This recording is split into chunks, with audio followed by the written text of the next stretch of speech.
বরং মোদির পুরো শরীর জুড়ে। কারণ যে শেখ হাসিনার মাধ্যমে বাংলাদেশে একক আধিপত্য বিস্তার করেছিলেন ভারত সরকার, সেটি আর সম্ভব নয়, কারণ শেখ হাসিনা হয়েছেন বিতাড়িত। এজন্য সব ব্যথা বুকে চাপা দিয়ে মোদি আর বাংলাদেশ নিয়ে মাথায় ঘামাতে একদম রাজি নন। ঠিক তাই মোদি এবং মার্কিন ভাইস প্রেসিডেন্ট জেডি ভান্সের সাথে বৈঠকে বাংলাদেশ নিয়ে কথা বলতে গিয়ে মোদির জিভে কামড়।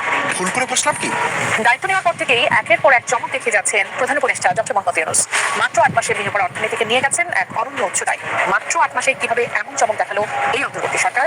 এখন বাংলাদেশ নিয়ে মহা আতঙ্কে আছে। তাদের কাছে সবসময় মনে হচ্ছে এই মনে হয় চীন ওখানে ঢুকে গেল, এই মনে হয় পাকিস্তান ঢুকে গেল। ডক্টর ইউনূসের নেতৃত্বে বাংলাদেশ এখন একটি নতুন দিগন্তের দিকে এগিয়ে যাচ্ছে। তিনি জনগণকে উদ্বুদ্ধ করছেন, বলছেন আমাদের অতীত আমাদের শিক্ষা দিয়েছে, কিন্তু আমাদের ভবিষ্যৎ আমরা নিজেরা করব। বাংলাদেশ নিয়ে ভারতের গবেষণার কোনো শেষ নেই। এখন তাদের আকার ইঙ্গিতে ভারতের যে নীতি নির্ধারকরা বা তাদের যেই দিল্লির পররাষ্ট্র দপ্তর দেখবেন একটা কথা বলে যে আমরা একটা অন্তর্ভুক্তমূলক নির্বাচন চাই, বাংলাদেশকে একটা গণতান্ত্রিক দেশ হিসেবে দেখতে চাই, বাংলাদেশকে একটা প্রগতিশীল দেখতে চাই, প্রগতিশীল দেশ দেখতে চাই।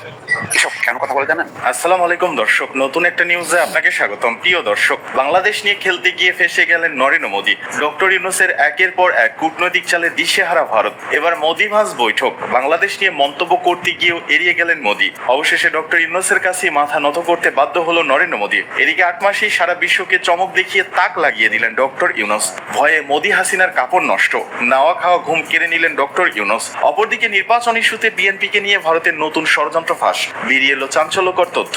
বাংলাদেশ নিয়ে খেলতে গিয়ে নরেন্দ্র মোদীর ফেসে যাওয়া, ডক্টর ইউনূসের কাছে মোদীর ক্ষমা প্রার্থনা, ডক্টর ইউনূসের ম্যাজিকে 8 মাসেই সারা বিশ্বকে চমকে দেওয়া, মোদী হাসিনার রাতের ঘুম কেড়ে না, নির্বাচন ইস্যুতে বিএনপিকে নিয়ে ভারতের নতুন ষড়যন্ত্র ফাঁস হবার ঘটনা ও প্রেক্ষাপট নিয়ে করা আমাদের আজকের ভিডিওটি অত্যন্ত গুরুত্বপূর্ণ। ভিডিওটি শুরু থেকে শেষ পর্যন্ত ধৈর্য সহকারে দেখে একটি লাইক দিয়ে সবাইকে শেয়ার করে দিন। আমাদের চ্যানেলে নতুন হলে চ্যানেলটি সাবস্ক্রাইব করে পাশে থাকা বেল আইকনে ক্লিক করে রাখুন। আমাদের ভিডিওটি আপনি বাংলাদেশে কোন জেলায় বসে দেখছেন বা শুনছেন সেটি অবশ্যই কমেন্ট বক্সে কমেন্ট করে জানিয়ে দিতে ভুলবেন না। বাংলাদেশ নিয়ে ভারতের মাথা ব্যথা বহুদিনের পুরনো খবর হলেও সেই ব্যথাটা এখন আর শুধু মাথায় নেই, বরং মোদির পুরো শরীর জুড়ে। কারণ যে শেখ হাসিনার মাধ্যমে বাংলাদেশে একক আধিপত্য বিস্তার করেছিলেন ভারত সরকার, সেটি আর সম্ভব নয়, কারণ শেখ হাসিনা হয়েছেন বিতাড়িত। এজন্য সব ব্যথা বুকে চাপা দিয়ে মোদি আর বাংলাদেশ নিয়ে মাথায় ঘামাতে একদম রাজি নন। ঠিক তাই মোদি এবং মার্কিন ভাইস প্রেসিডেন্ট জেডি ভান্সের সাথে বৈঠকে বাংলাদেশ নিয়ে কথা বলতে গিয়ে মোদির জিভে কামড়। ভুল করে বসলাম কি? তবে বৈঠকের এক পর্যায়ে প্রতিবেশী দেশগুলোর সাথে বাণিজ্যিক ক্ষেত্রে সুসম্পর্ক একটি দেশের অর্থনৈতিক ক্ষেত্রে অনেক গুরুত্বপূর্ণ এমন মন্তব্যের পরপরই মোদি যেন কথা ঘুরিয়ে নিলেন। কারণ মোদি সব হারিয়ে ইতিমধ্যেই শেখ হাসিনার আবদার রাখতে গিয়ে বাতিল করেছেন ট্রান্সশিপমেন্ট সুবিধা, চিকিৎসা ও পর্যটন ভিসা। আর এগুলো একদমই আর প্রকাশ আনা ঠিক হবে না মোদির, এটা হয়তো নিশ্চিত করে বুঝে গেলেন। তবে এছাড়াও তাদের বৈঠকের মূলে ছিল বাণিজ্য প্রযুক্তিগত আলোচনা, সাথে ভারতের ট্রাম্পের সফর নিয়েও আলোচনা হয়েছে। বিশ্বজুড়ে মার্কিন প্রেসিডেন্ট ডোনাল্ড ট্রাম্পের শুল্ক যুদ্ধ নিয়ে উত্তেজনার আবহে 4 দিনের ভারত সফর করেছেন যুক্তরাষ্ট্রের ভাইস প্রেসিডেন্ট জেডি ভান্স। সঙ্গে সফর করেছেন তার ভারতীয় বংশোদ্ভূত স্ত্রী উষা ও 2 পুত্র কন্যা। সোমবার দিল্লির পালাম টেকনিক্যাল বিমানবন্দরে তাদেরকে স্বাগত জানান কেন্দ্রীয় মন্ত্রী অশ্বিনী বৈষ্ণব। বৈঠকে ভারত মার্কিন দ্বিপাক্ষিক বাণিজ্য চুক্তি নিয়ে ফলপ্রসূ আলোচনা হয়েছে। ভারত এবং যুক্তরাষ্ট্রের মধ্যে এই আগাম বাণিজ্য চুক্তির আলোচনায় উল্লেখযোগ্য অগ্রগতিতে মোদি এবং ভ্যান্স দুজনেই স্বাগত জানিয়েছেন। বাণিজ্য এবং শুল্কই ছিল দুজনের আলোচ্য সূচির শীর্ষে।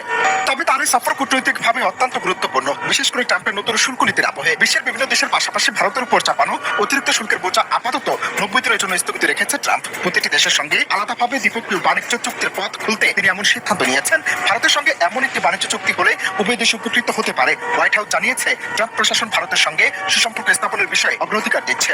যদিও ভারতের সঙ্গে দ্বিপক্ষীয় বাণিজ্য চুক্তি হলে তা বিশ্বের বৃহত্তম পণ্য প্রস্তুতকারক চীনের সঙ্গে তাদের বাণিজ্য যুদ্ধের ধাক্কা কিছুটা হলেও কমাতে সাহায্য করবে যুক্তরাষ্ট্রকে। ভারতের পক্ষ থেকে বলা হচ্ছে জুলাই মাসের শেষের মধ্যে বাণিজ্য চুক্তি সম্পূর্ণ করার ব্যাপারে তারা আশাবাদী। দ্বিপক্ষীয় বাণিজ্য জোরদার করা ছাড়াও অন্যান্য বিষয়ের মধ্যে জ্বালানি, কৌশলগত প্রযুক্তি এবং প্রতিরক্ষা সহযোগিতা বাড়ানোর নিয়েও আলোচনা করেছেন। দুজনের বৈঠকের পর মোদির কার্যালয় থেকে এক বিবৃতিতে কথা জানানো হয় দুজনের মধ্যে আঞ্চলিক এবং বৈশ্বিক বিষয় নিয়েও কথা হয়েছে।